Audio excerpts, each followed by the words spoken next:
नमस्ते टासी दिदीले है आज फेरि चौरी परेको अनुहार दाँत देखाउँदै फेरि सानो भिडियो लिएर आइरहेको छु है। यो भिडियो चाहिँ इम्पोर्टेन्ट छ कतिजनाको है, कतिजनाको लागि नहुनु पनि सक्छ है। र यो चाहिँ छ तपाईँको क्रेडिट कार्डको विषयमा सानो जानकारी लिएर आइरहेको छु है।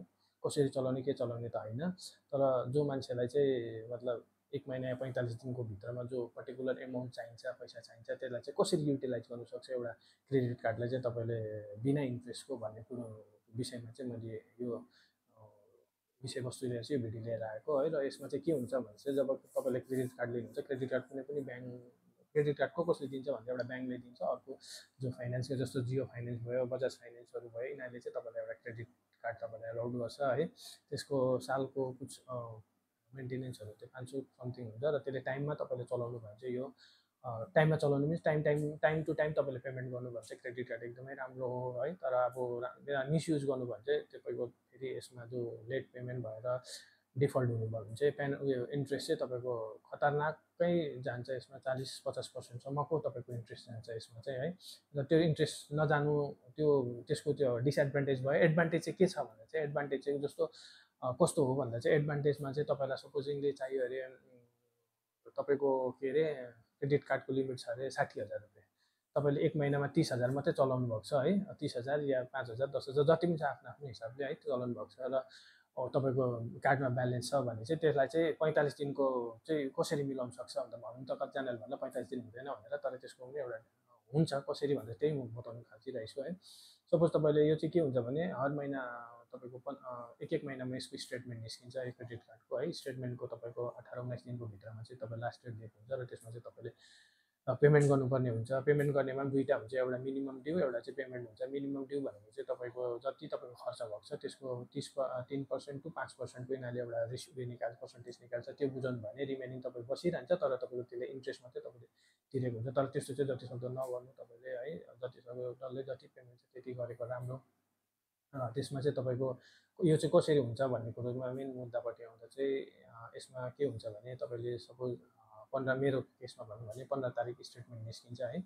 15 तारिक सपोज मेरो कार्डको लिमिट छ अरे 60,000 रुपियाँ, मैले चलाएँ तपाईँको त्यसबाट मैले चलाएँ अरे 20,000 रुपियाँ मात्रै चलाइरहेको छु र 20,000को मेरो स्टेटमेन्ट आयो। र त्यो स्टेटमेन्ट चाहिँ मैले कति 4 तारिकभित्र मैले लास्ट डेट छ 4 तारिकभित्रमा मैले बुझाउनु पर्ने हुनेछ। तर अब मेरोमा 40,000 अझै पनि क्रेडिट ब्यालेन्स छ र त्यसलाई चाहिँ अब 40,000लाई चाहिँ मैले 45 दिन कसरी चलाउनु पर्ने त भन्दा चाहिँ तपाईँ जस्तो सपोजिङली 15 तारिक स्टेटमेन्ट निस्किन्छ, 16 तारिक मैले त्यो पैसा खर्च गरेँ भने 16 तारिक मैले त्यो पैसा खर्च गरेँ भने चाहिँ 16 तारिकदेखि लिएर अर्को 15 तारिकसम्म अलमोस्ट 1 महिना तपाईँको टाइम त्यो भइगयो। फेरि 15 तारिक स्टेटमेन्ट निस्किन्छ, 15 तारिक स्टेटमेन्ट निस्केको फेरि अझै के भन्छ 18-19 दिन जोड्दाखेरि अलमोस्ट तपाईँको 45 दिन तपाईँको हातमा हो। र त्यो 40,000 चाहिँ तपाईँले के गर्नु सक्नुहुन्छ, विदाउट एनी इन्ट्रेस्ट तपाईँले 40 दिनसम्ममा तपाईँले युज गर्नु सक्नुहुन्छ है। हो त्यही कुरो चाहिँ मैले तपाईँलाई भन्नु खोजेको। तर सर्ट त्यही हो, तपाईँको जो क्रेडिट लिमिट छ सबै खर्च गरेको हुनु हुँदैन। त्यसमा तपाईँलाई अब तपाईँको जो लिमिट जो छ त्योभन्दा त अलिक ब्यालेन्सै बसेको हुन्छ, त्यो कन्डिसनमा मात्रै हुन्छ। नत्र भने चाहिँ तपाईँकोमा बिना इन्ट्रेस्टको चाहिँ तपाईँले तिर्नु सक्नुहुन्छ भन्ने चाहिँ तपाईँको त्यही 20-22 दिनसम्मको टाइम हुन्छ, त्यतिभित्र चाहिँ तपाईँले त्यो तिर्नुपर्ने हुनेछ। र यसमा चाहिँ के अर्को चाहिँ के छ, यसको एडभान्टेज चाहिँ त्यो हो। डिसएडभान्टेज चाहिँ के हो भने या डिसएडभान्टेजमा चाहिँ के हुन्छ भने यसको जस्तो सपोज मेरो कन्डिसनमा हो भने 4 तारिक मेरो लास्ट डेट छ होइन। 4 तारिक नागेर मैले यदि 4 तारिकसम्म मैले त्यो पेमेन्ट गरिनँ, मिनिमम ड्यू या मेरो पेमेन्ट जो छ ड्यू पेमेन्ट गरिनँ भने चाहिँ मलाई पेनल्टी लाग्छ। पेनल्टी चाहिँ तपाईँको खतरनाक हाल्छ। फेरि पेनल्टी मिन्स पेनल्टी इन्ट्रेस्टै त हो। पेनल्टी चाहिँ तपाईँले यति हाल्छ कि तपाईँको 40 टु 50%सम्मको हुन्छ, जो जति मैले चलाएको छु त्यसको उयो हिसाबले हाल्छ। र यसमा चाहिँ अब जो पेमेन्ट छ त्यसलाई अब के भन्छ इएमआईमा पनि बिफोर स्टेटमेन्ट कन्भर्ट गर्न सक्नुहुन्छ।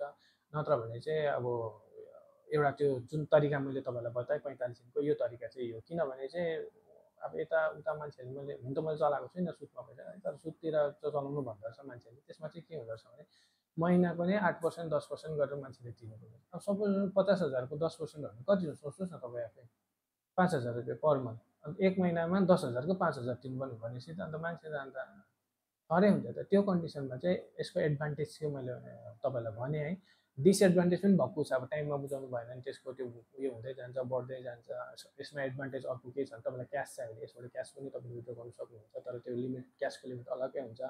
पर्चेसिङको लिमिट अलग हुन्छ, त्यो चाहिँ अब तपाईँले किनेर मतलब आई मिन क्रेडिट कार्ड आएपछि चाल पाउनुहुन्छ है।